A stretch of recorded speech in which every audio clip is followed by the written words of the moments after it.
السلام عليكم. معكم السلام. جود مورنينج بويز. يا صباح يا فتاح، الله يستر من هالصباح. اهلين رجب. مين الصباح؟ بقول لك جود مورنينج بويز. طول عمرك تفهمك في الانجليزي، عليك ساقط تشتغل على المؤن. رجب الله يرضى عليك، ابعد عني، خلينا نروح نشوف رزقتي. مش قلت بدك شو اسمه تبني كمان طابق زي ابو اسماعيل؟ احنا زي ابو اسماعيل يا رجب، ولك احنا عنا عيال وعنا مصاريف، ما انت شايف. بجيب شبابيك حديد قاعد وبعمل وبسوي وبقول بدي احسن دار في كل البلد بدي اعملها. بحقله يا رجب بحقله، ما هو له اخو في ابو ظبي وبيبعت له مصاري مش ملحق. بعدين تنساش يا رجب ابو اسماعيل بيشتغل شغلتين، يعني بقبض من هان ومن هان، بعدين ربنا فاتح عليه، وان شاء الله يا رجب ربنا بيعطينا زي ما اعطاه. ما ربنا اعطاك توك تكفى في النعمه ليش؟ ولك هو احنا كفرنا، ولك احنا بنحمد ربنا على الكبيره وعلى الصغيره. بس بيت ابو اسماعيل احسن من بيتك 200 مره. يا رجب يا حبيبي، البيوت ما بتنقاس من شبابيكها وابوابها وحجارها، البيوت بتنقاس من جوا من داخلها. هل سعيده ولا لا؟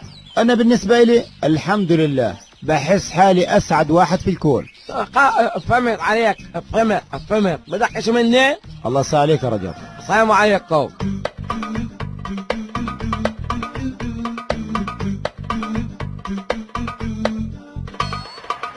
ابو اسماعيل فاضي؟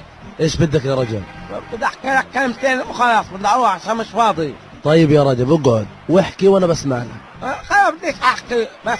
مبروك الدار تبعتكم الجديده. الله يبارك فيك يا رجب، والله حطيت يا رجب اللي قدامي واللي وراي عشان اعمل هالبيت، والحمد لله يا رجب، هاي ربنا سطرنا. ما بقول له هيك، بقول لي البيوت من جوا ومن برا، وقعد يحكي ويغلط. مين اللي بغلط يا رجب؟ ما بديش اقول لك خلاص سامحه. لا بقول لك اخوه ببعث له ابو ظبي والامارات قياس مصاري وتسمه، ومن جوا دارهم بالمره خربانه من جوا، فلها مشاكل وربنا غير يحاسبه. ولك عن مين بتحكي ومين بقول هيك ولا مين بقول؟ خلاص بديش اقول عشان ما تقولش بعمل فتنه وسبكه. رجب السلام عليكم. تعال يا رجب والله بكسرك، احكي لي مين قال لك؟ ما بديش اقول لك، بدي اقول لك خسر. مين اللي بيحكي عني زي هيك؟ ابو بيل بقول لي دارنا من جوا كويسه ودارك من برا بس كويسه، بس من جوا فيها مشاكل، واخوك بيبعت لك مصاري وانت ما بتشتغلش فرسنجي، وعندك شغلانتين تاخذ من هنا ومن هنا، اخوك بيبعت لك مصاري وداركم من جوا فيها مشاكل، بس من برا حجاره كويسه. ابو بلال قال هيك يا رجب؟ بديش اقول لك انا عشان فتنه، دائما بضاي يغلى. الله يسامحك يا ابو بلال، الله يسامحك، انا عمري حكيت عليك يا ابو بلال؟ ماشي يا ابو بلال. ما تقولوش انا قلت لك بالمره، وقاعد يحكي قال ايش بيتك مدمر من جوا، مدمر، وهو بيتك كويس ومحترم. خلص يا رجب خلص، تشعلش النار في قلبي، خلص بجيب لك برميل ما يقف فيها النار.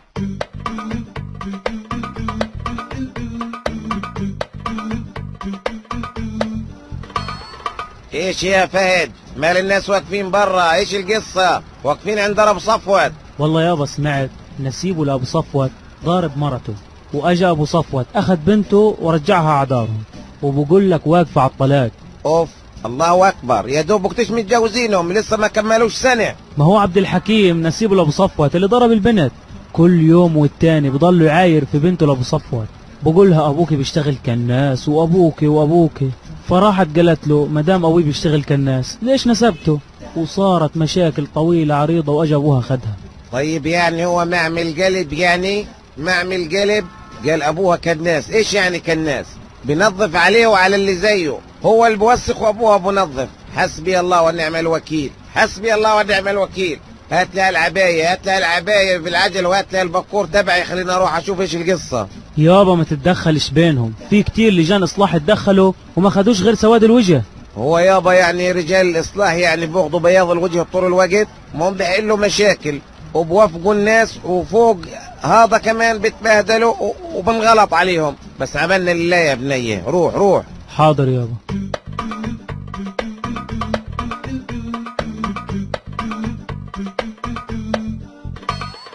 السلام عليكم. اهلين يا ابو بلال.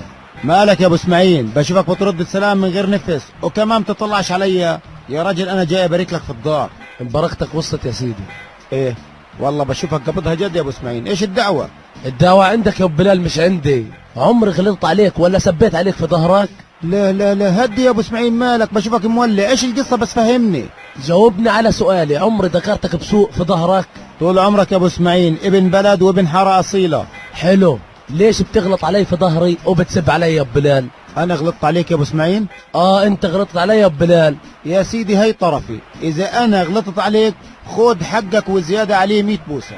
لا بدي اخذ حقي ولا بدي اخذ 100 بوسه، بس البني ادم ابو بلال بطعنش بابن بلده. يا راجل انت ماخدني بدوكة، بس فهمني ايش القصة، ايش فيه؟ عشان بنيت الدار يا ابو بلال، بتقول لي بيتي من برا كويس ومن جوا مدمر يا ابو بلال، وبتقول اخوي بيجيب لي مصاري وبعطيني وانا ببعزك شمال يمين يا ابو بلال. انا حكيت زي هيك؟ انت يا ابو بلال، وهذه عيب عليك وتحكي على بيوت الناس من جوا، ومين جارك وحبيبك ابو بلال. والله يا ابو بلال عيب في حقك. استنى يا ابو اسماعيل، ما تركبنيش الغلط الله يرضى عليك. مين اللي وصل لك الكلام؟ بغض النظر مين اللي وصل لي. لا يا حبيبي بدي اعرف، عشان انا بدي اروح اقلع عينيه. ليش يا ابو بلال تقلع عينيه؟ عشانه قال كلمة الحق؟ يا عمي مين قال لك قال كلمة الحق؟ ما قالش كلمة الحق، وانا قلت لك هي طرفي. على العموم يا ابو بلال انا مسامحك. بدك تسامحني يا ابو اسماعيل على غلط انا ما غلطوش معاك؟ ماشي يا ابو بلال، بدك تعرف حالك غلطان، روح راجع جارك. مين جاري؟ ابو الامين ولا ابو السعيد؟ رجب يا ابو بلال، رجب. يا ابو اسماعيل يا عاقل، بتاخد انت من رجب؟ اصحك تقول لي رجب اهبل ومجنون. رجب ببيع الحاره وبيشتريها يا ابو بلال. والله يا ابو اسماعيل عيبه في حقك يا راجل، بتسمع من واحد بينقل كلام من هان ومن هانا ومش في عقله. روح راجعه يا ابو بلال، روح راجعه. حاضر يا ابو اسماعيل انا حراجعه.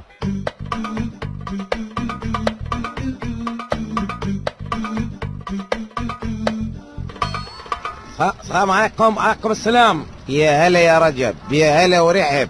بشوفك لابس قميص ومزرر الزر الفوقاني، خانق عالك خنق. ايش حاكم على حالك بالاعدام شنقان؟ مش حاكم وما دخل في الدنيا قولها هيتا، قولها ما دخل في الدنيا. طيب ايش مالك يا رجب؟ ايش مالك؟ ابو صفوت كان يصب عليك. ابو صفوت كان يسب علي ليش؟ قال بقول قال لك بنتي ابو فهد. ابو فهد كان يقول عبد الحكيم راح اضرب النسوان، بيجي لنا يسرع بالضرب، جيب البربيش تبع المطور تبع الميه، قال لك اضرب فيها خليها ضاع تصوت وضاع سكتة وهيك. انا قلت هيك يا رجب؟ ابو صفوت قاعد في المقعد تبع ابو خالد، قاعدين بيقولوا كله من ابو فهد ويبدا تتطلق، وعبد الحكيم خبط حاله بالخنجر في ايده الجن عشان مراته. ولك خبط حاله بالخنجر ليش؟ مش بده يطلقها؟ وانا ايش دخلني؟ مين اللي حكى لك هيك؟ ابو صفوت بقول ابو فهد هو طلق بنتي. حسبي الله ونعم الوكيل. وانت من وين جبت هذا الكلام؟ ما قالوا لي تعال كنس المقعد ونعطيك 12 شيكل، فكنس وفرشته وهم قاعدين بيحكوا زي هيك. طب ماشي يا رجب، روح.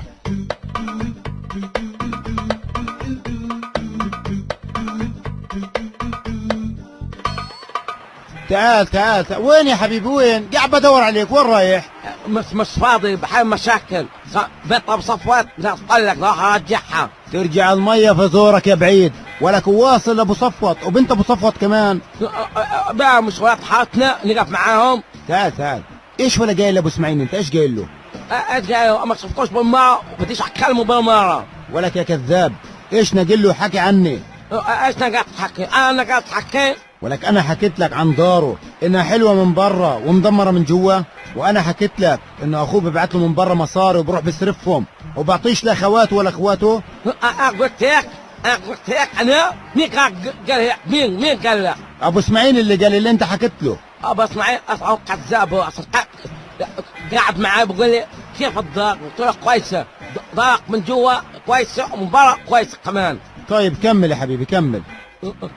قلت له ابو بلال بقول عنك هيك، بقول دارك كويسه تمام. لو قعد يقول لي ابو بلال حسدني وبدوش شياني اعمل الدار، وسقى الله هو طالع من الحاره كلها ايتها، وقال بعمل حاله وبيشتغل على الكوت وعامل حاله فقير معهوش مصاري وما اكثر من 50,000 دينار. ابو اسماعيل حكى لك زي هيك؟ روح اسأله. طب ماشي يا رجب، الليلة بعد العشاء بدك تيجي عند ابو الفهد وتواجه ابو اسماعيل. بعد انا بحبش اضل احكي قدامه، بضل شبرح بديه هيك واطفر اصبعه بجرح وجهي. ولا غصب عنك بدك تيجي، بدي اعرف انا مين اللي ناقل الحكي. ما انا خوف ضل يغلط عليك. ايام الكابونات مش قاعد يقول ابو بلال معته 4 في 4 باخذ كل كابونات الناس وبسرق اكياس السكر. ولك ابو اسماعيل حكى لك زي هيك؟ حكى لك كثير بديش اعمل فتنه انا عشان ما تقولش رجب بعمل فتنه. ماشي يا رجب ماشي، توكل على الله، الله يسهل عليك.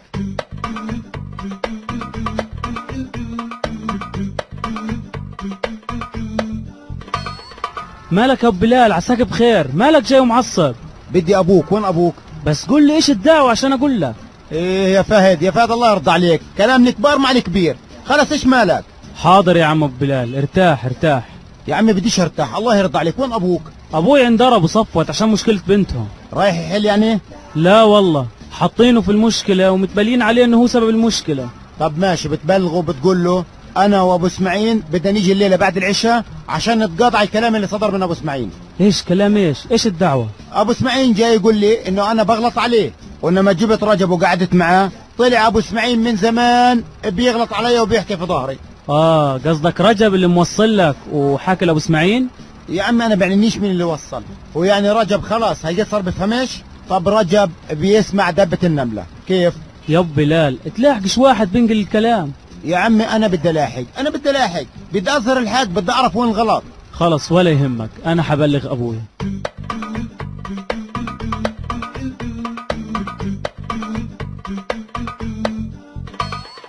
على العافية يا حاج ابو اسماعيل. اهلين. انا بضلني ابن بلد وابن اصل وبعمل باصلي. وانا بضل مش ابن بلد ولا ابن اصل، مش شيخ بدك تقول يا ابو بلال؟ كل واحد على راسه بطحة بحسس عليها يا ابو اسماعيل. ممتاز، عشان هيك حاسس على بطحاتك قبل لانك انت قبلي. تغلط علي يا ابو اسماعيل؟ هي اخرها عشان باجري على التوك توك لرزقتي؟ انا يا ابو اسماعيل انا عمري سرقت منك كيس سكر بتقول بسرق اكياس السكر من الكابونات تاعون الناس؟ ومين اللي قالك هذا الكلام؟ اللي قال لي هو اللي قال لك يا ابو اسماعيل. رجب؟ ايوه رجب. بتاخذ من رجب ابو بلال انت؟ ما انت يا ابو اسماعيل اخذت قبلي وانا اجيت اقنعك انه اللي حكاه رجب غلط، قلت لي لا. عشان هيك يا جاري يا حبيبي معادنا ليله بعد العشاء عند ابو الفهد. حاضر يا ابو بلال.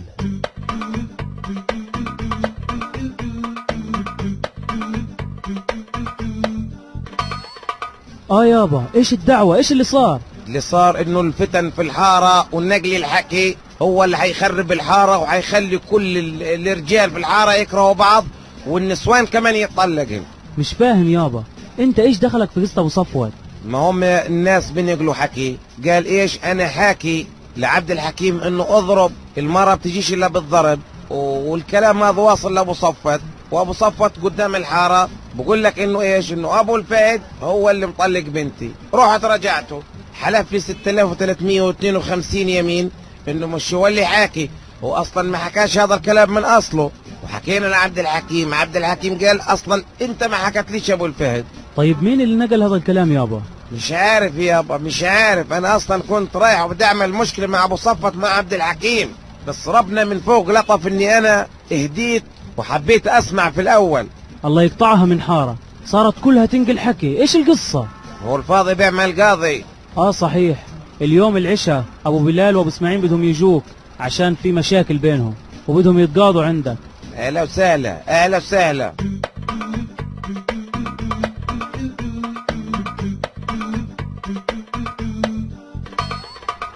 وهاي كل القصة يا جماعة، وإذا أنا غلطت في حق أبو اسماعيل جاري بدي أدفع الحق مضاعف اللي تحكوا فيه. وانا زي ابو الفهد وحكيت لك القصه قبله، واذا بثبت علي انه انا غلطت ابو بلال بدي ادفع الحق مضاعف. سامع يا ابو بلال؟ يعني ما دام النية الطيب مبيت عندكم، اذا نحن حنتصالح باذن الله. بس انا بدي افهم حاجة واحدة من رجب. مالك رجب مدنق راسك في الارض؟ ايش الدعوة؟ يا حاج ايش مسوي؟ انت نقلت حكي من ابو بلال وديته لابو اسماعيل صحيح؟ صحيح. ونقلت كلام من ابو اسماعيل وديته لابو بلال صحيح؟ مضبوط. ليش بتكذب على لسان ابو بلال وليش بتكذب على لسان ابو اسماعيل؟ هل ابو بلال غلط ابو اسماعيل؟ ما غلطش بس انا فهمت هيك. ولا كيش فهمت؟ هو انت محلل سياسي يا رجب، بتزيد في الكلام وبتنقص على كيفك؟ خلاص ما اسمه دعمي انا هيك انا حكيت. انا قلت لك يا رجب ان ابو بلال محوش 50,000 دينار. مش انت بس هيك عجت في مخي وانا حكيتها. واللي بيجي في مخك بتحكيه، واذا واحد حكى كلمه في الشرق بتحطها في الغرب. ليش من اساسه انت اصلا بتروح لابو اسماعيل وبتيجي بتقول له ابو بلال قال وعاد؟ وليش بتروح لابو بلال وبتقول له ابو اسماعيل قال وعاد؟ فرضا اتقاتلوا ووصلت سوق الفجل بينهم وصار دم وصار شرطه، بيعجبك يا رجب؟ لا ما صارش لسه ما صارش. لو بدك تضلك زي النساوين تنقل الكلام ويت ويت ويت ويت ويت ويت ويت ويت ولوك لوك لوك لوك. لو اكتيش ما بكون فاضي. ايش بدي اعمل يعني؟ عيب يا رجب، عيب. الفتنة هذه أشد من القتل. لما أنت تنقل كلام ومحدش حكاه وتزود على كيفك، وأنت اللي كنت تشيع في الحارة إنه أنا قلت عبد الحكيم يضرب مرته، ورايح حاكي كمان لأبوها لأبو صفوان. الحارة كلها بتقول إنه أبو الفهد هو اللي خلاه يطلقها. ما الناس كانوا قاعدين قالوا ما هو عبد الحكيم بوع ابو الفهد، فانا قلت تبقى ابو الفهد قال له اضربها. يا عيب الشوم عليك، يا عيب الشوم عليك يا رجب، تخرب الحارة. رجب بدك هيجي تتعهد قدام الجماعة وقدام ابو الفهد انك عمرك ما تنقل كلام ولا تزود كلام. هذا مش نقل ولا تزويد، هذا كذب وتبلي يا رجب. ايش يا رجب؟ ايش قلت؟ ايش بدي اقول؟ ما بكون فاضي بضلني اسمع. بدكش تسمع يا رجب، ما تضلكش انت تسمع للناس وتروح تنقل زي اللي بكون قاعد مع واحد بيحكي 99 كلمة محترمة بطنشن، عند اخر كلمة سيئة بروح بنقلها. ما تتعلمش انه انت تفرق بين الناس، ما تتعلمش تتصنط تحت شبابيك الناس وتروح تبلغ، ما تفتنش بين الناس. هذا عمل شيطاني يا رجب، واللي بيعمل هيك مكانه بجهنم.